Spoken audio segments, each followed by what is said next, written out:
Sekte penjara. Ketika dua kata ini muncul di mata Song Yuwei dan biksu tua Yiku, emosi gelisah langsung terpancar di wajah mereka. Sekte penjara, bagaimana mungkin mereka tidak tahu? Itu adalah cara jahat yang dikenal luas di dunia seni bela diri yang luas, tetapi penguasa utama Tianhe tidak mau memprovokasinya dengan mudah.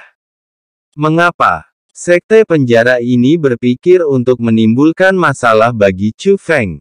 Namun, dibandingkan dengan Song Yuwei dan biksu tua Yiku, Chu Feng dan Wang Qiang tampak relatif damai. Baili Zilin, apakah kamu kenal saudaraku? Wang Qiang memandang Chu Feng. Saya tidak kenal dia, saya belum pernah mendengar tentang dia. Chu Feng menggelengkan kepalanya.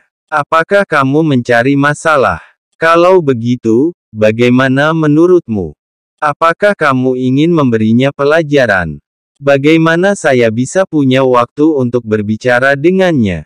Apakah itu berarti jika ada kucing atau anjing yang melompat keluar untuk menantang saya harus pergi ke tempat janji temu? Tetapi orang ini tampaknya memiliki latar belakang tertentu. Jika saya menantang Anda secara terbuka dan tidak pergi, apakah itu akan membuat orang berpikir bahwa Anda tidak berani pergi? Biarkan mereka memikirkannya. Aku, Chu Feng, tidak perlu hidup dalam pikiran mereka. Apakah mereka ingin aku mati, dan aku benar-benar ingin mati? Apakah kamu benar, saudara? Senyum. Yah. Menurutku apa yang kamu katakan sangat masuk akal. Wang Qiang mengacungkan jempol pada Chu Feng. Ayo kita makan enak. Chu Feng memeluk bahu Wang Qiang. Kemudian beberapa orang menyamar dan menemukan restoran populer untuk makan enak.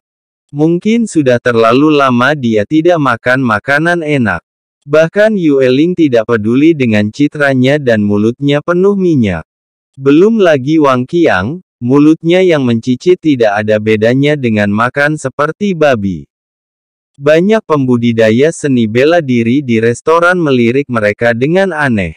Jika mereka tidak merasa bahwa mereka tidak terlihat mudah untuk diganggu, beberapa dari mereka akan langsung mengambil tindakan. Saudaraku, sudah berapa lama sejak terakhir kali kamu makan? Tanya Chu Feng. Hehe. Enak sekali, enak sekali. Wang Qiang menyeringai, suaranya berubah ketika dia berbicara, karena mulutnya penuh dengan daging.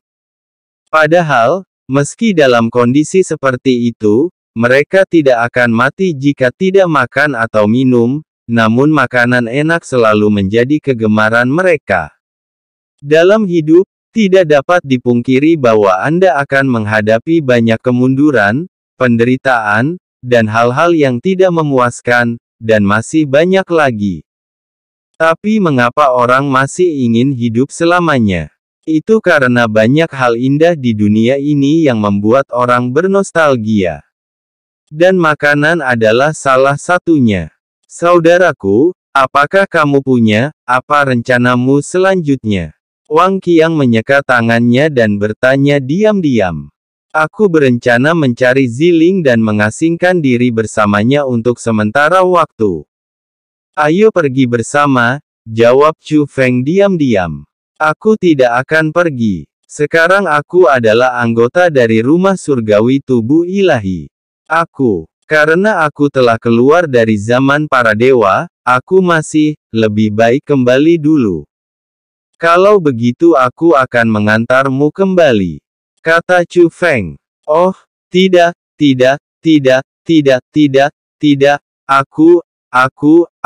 Aku masih ingin melihat dunia sendirian, jadi pergilah mencari Ziling secepat mungkin.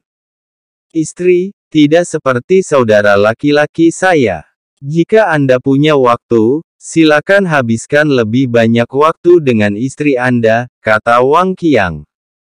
Mendengar ini, Chu Feng pun tersenyum.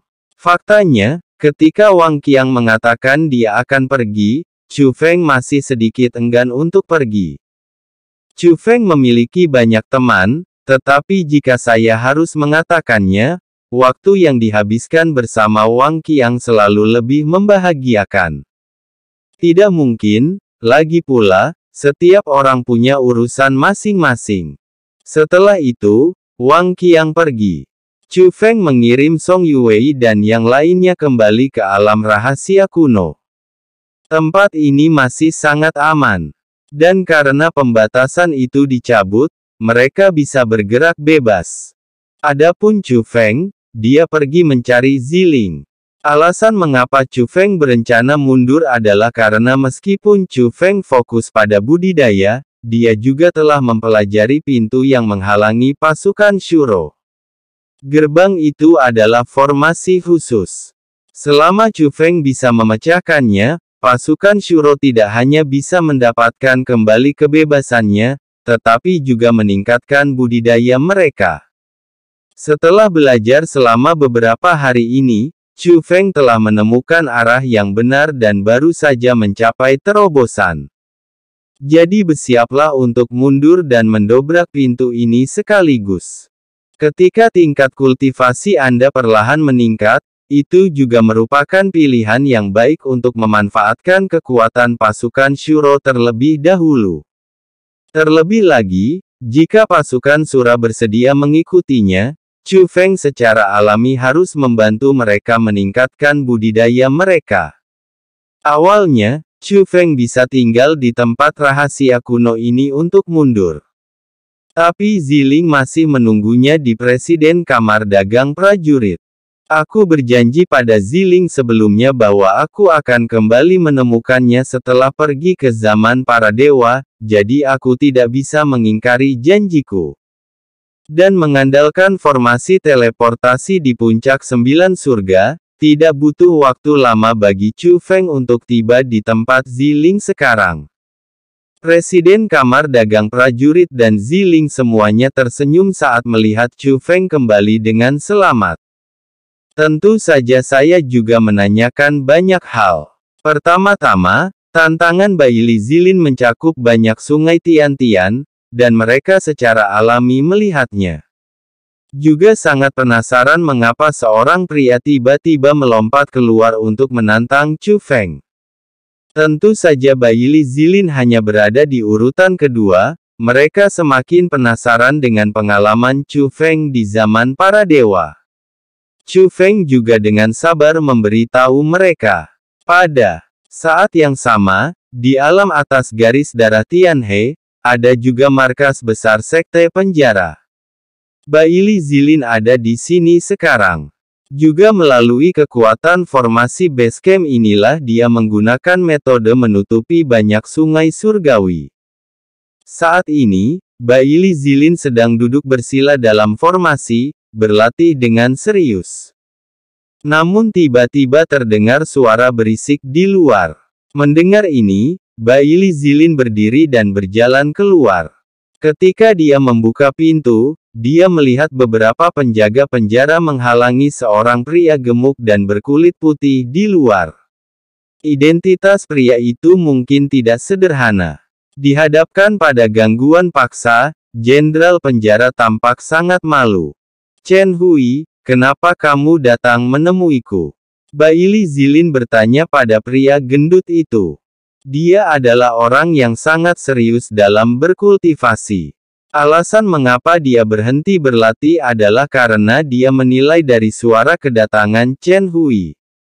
Dan Chen Hui ini adalah jenius terkuat di sekte penjara kuno. Dari segi status, dia tidak lebih lemah darinya. Dia selalu menjadi pesaing terbesarnya. Baili Zilin, apakah kamu gila?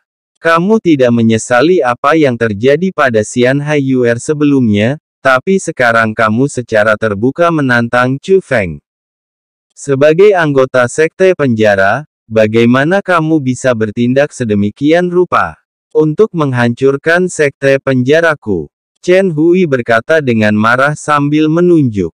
Dia menunjuk ke hidung Baili Zilin dan bertanya, tanpa kesopanan sedikit pun.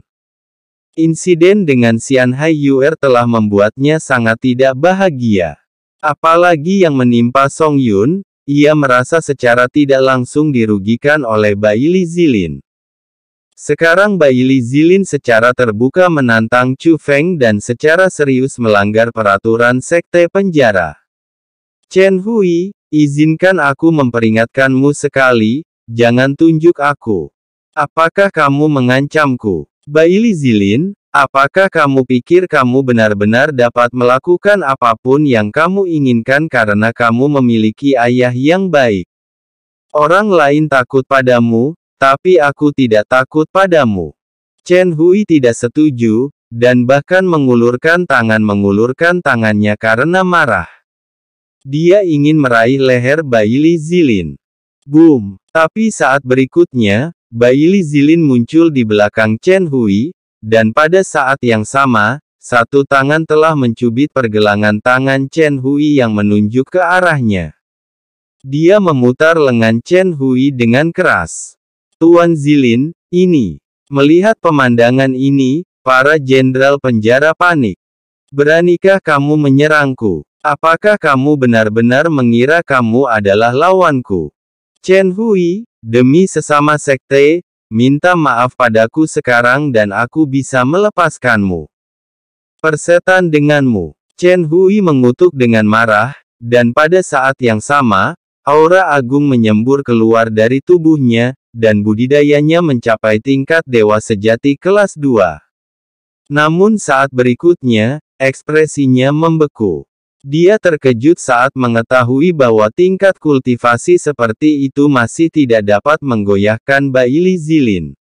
Jangan beri aku muka. Bailey Zilin tersenyum dingin, dan kemudian dengan sedikit tenaga, lengan Chen Hui dipelintir dengan keras dengan sekali klik. Bailey Zilin tampak lebih bangga. Chen Hui, apakah kamu memahami kesenjangan antara kamu dan aku sekarang? Tapi jangan sedih, bagaimanapun juga, aku adalah jenius terkuat di dunia seni bela diri yang luas ini.